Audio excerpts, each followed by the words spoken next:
welcome back to the Samantha Show. I'm your host, Samantha. You can call me Sam, just don't call me Sammy. I have some bad news. It's just me today. There's no Joe. I know. You're probably upset about that. Look, we did try. Okay, we did try. If you follow me on social media, I have been traveling all over the country. Lately, I was in Philadelphia, and then I got to go to Ashburn, Virginia, right outside of DC. And I came back on Sunday. It was podcast recording day, and we were exhausted, but we got it done. Actually, Joe, he helped me try to cover up my tattoo on my back for the pageant we were practicing. It was great content, only to find out when I went to edit the episode on Tuesday, not for 2 days after, that the audio did not record properly. And so here we are. I am recording my own episode now because I want to get you new content by Wednesday, today, but this is the day before. And so it was like crunch time, folks. And Joe and I were going to record an episode tonight. But look, I want to give you the quality content that you deserve, okay? And I want Joe and I to have time to regroup before we record another episode. And there is something that I've been wanting to talk about anyway. So I'm like, you know what, Joe? I could hear it in his voice. You know, when like your husband gets kind of stressed, I could just, he was like annoyed. Actually, I think he was frustrated because admittedly, the content of him actually putting makeup on my back was pretty good. But I could tell he was like annoyed and frustrated. I'm like, you know what, babe? Sometimes we got to take one for the team. I'm like, you're released from this week's episode. Like, I got this.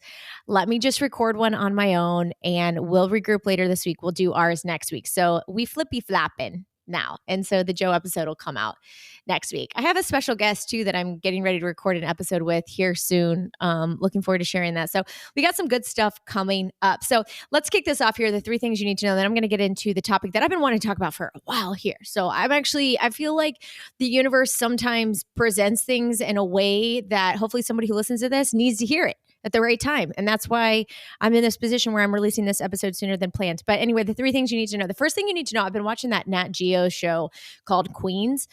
And can we talk about the orca whale, the killer whale? Holy macaroni. Those whales are fierce. They have like no natural known predators in the ocean. They're like the top of the food chain in the ocean.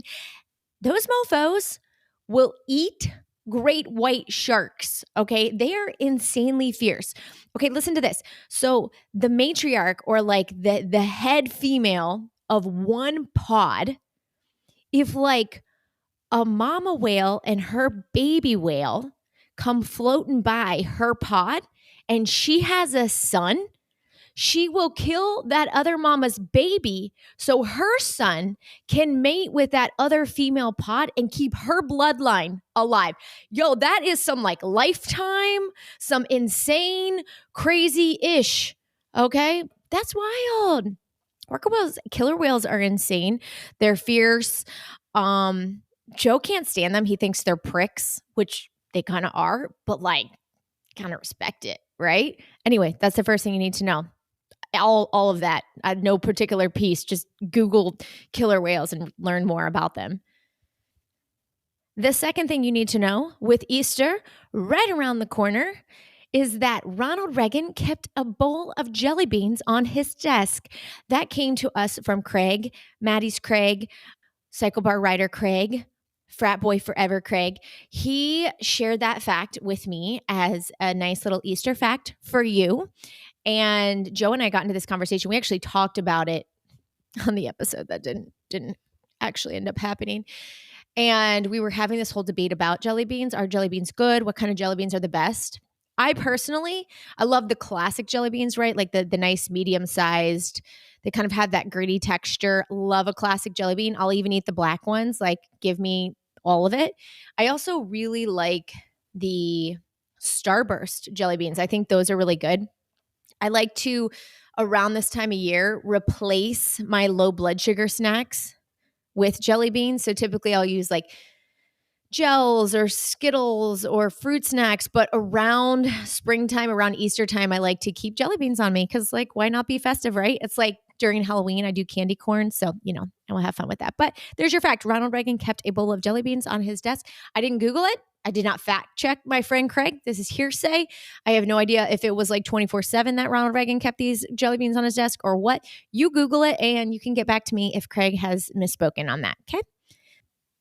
The third thing that you need to know is that in this week's Crumbl cookie lineup, they have a strawberry pretzel pie cookie. Now, I have not had it yet, but my husband Joe's go-to dessert that he makes for all of like the Redden events that we attend is that strawberry pretzel like casserole dessert with like the Cool Whip and the strawberry jello and the strawberries and the pretzels, and it's so freaking good. And Crumbl released a cookie this week, the strawberry pretzel pie cookie, which is basically that in cookie form. So that's the third thing you need to know. We are definitely going to get it and try it, but make sure you get there. They have a really great lineup this week. I think their Crumbl cookie lineup looks great. Let's see. What do we have? We got the new carrot cake. I really want to try that. The strawberry pretzel pie, sugar candy egg. So that's like always like your typical sugar cookie. Double fudge brownie, lemon crinkle looks so good too. Anyway, okay, I'm about to go to Crumbl cookie right now after looking at this. If going to Crumbl cookie is going to make you happy, then I think that you should. Am I talking to myself here? Maybe a little bit here. Listen, this is what I want to talk about on this week's episode. Enjoying the journey. So I would say like right now, I've been on a lot of different journeys in my life, but I think there are two pretty distinctive journeys that I have been on in the more recent years of my life. And I'm trying to experience the two in a little bit of a different way. So let's go back, take it way back into time. Wasn't that like a Casey and JoJo song or something? I forget. But anyway, so arguably the most significant journey in my life, beyond pregnancy and being a mom and stuff, just like life one. But let's say journeys that I kind of set out and sought out, was my journey through CycleBar and through my non-passing audition, working my way up to becoming a master instructor, to a senior master instructor, and just working through that growth and that progress. And you can go back to that story on If You Quit When You're Told No. It's one of my favorite podcast episodes. It's really become kind of the fundamental, foundational story of not giving up, working hard, that I plan to use to kind of propel my future forward in many ways. Anyway, getting a little off topic here, but you can go back and listen to that episode. But really, it's that journey of a non-passing audition to becoming a master instructor, senior master instructor with CycleBar, and what that experience looked like. And the truth is, along that journey, I had a great time. I had a beautiful time, right? I fell madly in love with CycleBar, with the experience. I felt so passionate about what we do at CycleBar, still do. And that passion has not died, and it was great during that time. But I also put a lot of pressure, a ton of pressure on myself to achieve that goal and outcome. And that resulted in an emotional roller coaster for me over really that initial 2-year journey to becoming a master instructor. And so that meant a lot of moments of disappointment. It meant a lot of moments of frustration, a ton of moments of doubt, moments of wanting to quit and give up, like all these more heavily negative emotions, where in hindsight, there was so much fun happening, great things happening. And I have beautiful memories of that time too. But I think I sometimes wonder, like, if I could have enjoyed that journey a little more, and that journey of growth and progression, and made it less about the desired outcome at the end and more about just showing up and enjoying each day and being grateful that I get to do the job that I did, even though at that time maybe I wasn't a master instructor, but just really soaking it in without so many moments of doubt and frustration and a lot of tears, admittedly. And so I've been thinking about that journey and experience in comparison now to this, what I would consider road to Mrs. America. Okay. And I say that because in my mind, I'm just going to be really transparent on this episode. That's what I want to achieve. I want to be Mrs. America. Okay. And that means that I have to win Mrs. Ohio America first, and then I would have to win nationals. I mean, and that's big, folks. Like that's like the Mrs. America pageant is like the Mrs. pageant. Okay. And it's not an easy feat. And, very few women actually will ever get to hold that title. Right. But in my heart, I'm like, that's my goal. That's my goal. Okay. My goal is not just to win Ohio America. That's definitely a big goal. Like that's my first step. But like, I want to win Mrs. America. Okay. But what I've been trying to do with this experience is just enjoy it.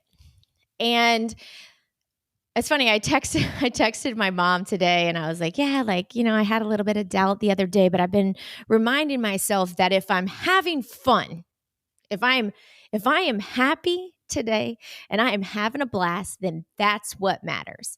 And I was telling my mom, I was like, when I remind myself of that, I feel a little bit better, a little bit less competitive, or a less like, oh, I gotta win. And my mom's like, yeah, but if it wasn't a competition, you wouldn't be doing it. I'm like, okay, she knows me too well, right? So yeah, I'm a competitive person. I definitely want to win. Like that's the goal. But what I'm realizing in life, and what I feel like I've been working really hard on these last, significantly like the last year, but maybe the last 2 years more on the kind of like a bigger level, is the ultimate goal in life is contentment and happiness and joy and love and authenticity and all these things, right? And if someone came up to me today and said, are you happy? I'd say yes. I'd say, are you living in your true authentic self? I'd say absolutely. And then if they said, do you experience joy on a daily basis? I'd say without a doubt. So like in a lot of ways, I feel like I've already won. And so what I'm trying to remind myself in this journey compared to the pressure I put on myself in my CycleBar journey is that if you're having fun today, if you feel good today, that is what matters. That is what is most important. And that is the message that I want to share with you guys here today. The goals that we set for ourselves, it is about the journey. I remember before I was a master instructor, those moments where I would dream of that day that I got the call. Like I would feel it before I actually got it. I genuinely and I'm an empath. I feel deeply. So it's not too difficult for me to place myself somewhere emotionally. And I've done that too. What would it feel like if they said, Samantha Redden, Mrs. Ohio is your next Mrs. America? Oh, I get chills when I say it, I can feel that already. And I haven't even experienced it. I may never experience it, but I already can have that feeling. And that's what we get from it, right? That feel good vibe. I saw something on the internet. One of my friends shared it. Forgive me. I don't know who shared it, but this guy, he had a bunch of followers. So he said, he painted this beautiful picture, right? He said, let's say that somebody gave you a check for $10 million and you took it to the bank and the bank said, all right, great. We're going to deposit it. It's a big check. So we got to put a hold on it for 10 days and then it'll get released into your bank account. You'll be good to go. You say, okay, cool, right? You would live your life differently over those 10 days because you knew that $10 million was coming, right? But you didn't have it. You didn't have it to spend. You can't go buy anything yet. You don't have the 10 million yet, but you would walk through life feeling differently, right? I remember seeing that on the internet. I was like, boom, that's the money right there.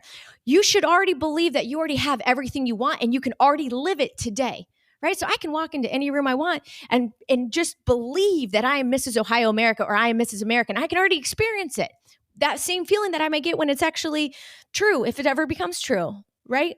But I can still enjoy that today because it's a mindset. It's how you feel. It's the energy that you put out into the world. It's how you walk into a room. So that's what I'm trying to do on this journey and the experience. I'm trying to have so much fun putting on dresses, practicing walking, making new connections. Like, yeah, the outcome is important to me, but it's not everything to me, right? And I've been thinking a lot about when the day comes and the Mrs. Ohio America pageant is here. And it's important to me that I put out into the world, and I'm probably going to repeat it on social media closer to the pageant, that I know 3 things, regardless of the outcome of the pageant. I know 3 things that are fact. The first thing is I'm not done with pageantry. One way or another, whether I move on in the America system, whether I try again, like whatever, I'm not done in pageantry. Like this is not the end of the road for me, one way or another. That doesn't change based on the outcome. The second thing that I know is that my goals, what I want to do on a bigger level beyond pageantry doesn't change. Pageantry and can be in potential titles, Ohio America, Mrs. America, whatever that may be, can certainly contribute to where I want to go, what I want to do, but that's not the end game. Like that's not the ultimate goal. My ultimate goal is bigger, on a bigger level, different things, different impact that I want to have in the world. So that doesn't change. And the third thing that doesn't change, regardless of the outcome, is how I view myself, right? Like those are the 3 things that I'm really trying to sit with in this journey so that I can take less pressure or put less pressure on myself as it pertains to the outcome of the pageant. Is that those 3 things are fact. I get to continue to do pageantry one way or another. I get to continue my mission, my goals, what I want to do, the impact that I want to have in the world doesn't change. I got so many plans. I got things to do, folks. And the third thing is like how I view myself, my confidence, the value, what I know that I can offer to the world doesn't change whether or not I get that title, right? So, and just being really confident in those 3 things has allowed me to really just soak up every single second of this. So when you're headed down a journey or a path, I got a friend who made a career change. And if she listens to this, she may know, as I beat around the bush, who she is. And it's tough. And it was a risky career change for her. And the results are probably not coming as quickly as maybe she would hoped, but she's early in that career change.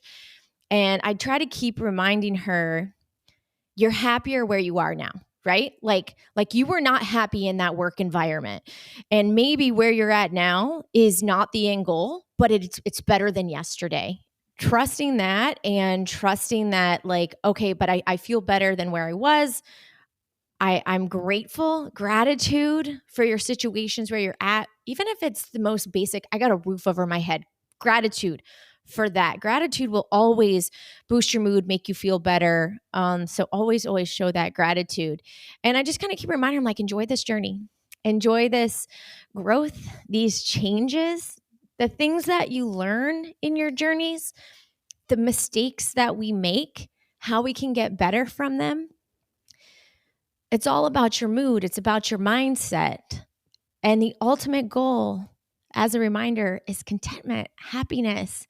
And so if you're happy, if you go get that pretzel, that strawberry pretzel pie cookie, and that makes you feel happy, then boom, you already got it, right? So enjoy the journey. It's so cliche, but I've been on big journeys and put myself down journeys, and this is what it's about. Like, this is what makes life so fun, I think, is just trying new things and experiencing and going out there and setting new goals and maybe failing and then trying again or changing course and changing path. This is life. It's experiencing life. Live a life that, what did my friend Andrea say on that episode a couple ago? Man, I loved it. Create a life that's worth living.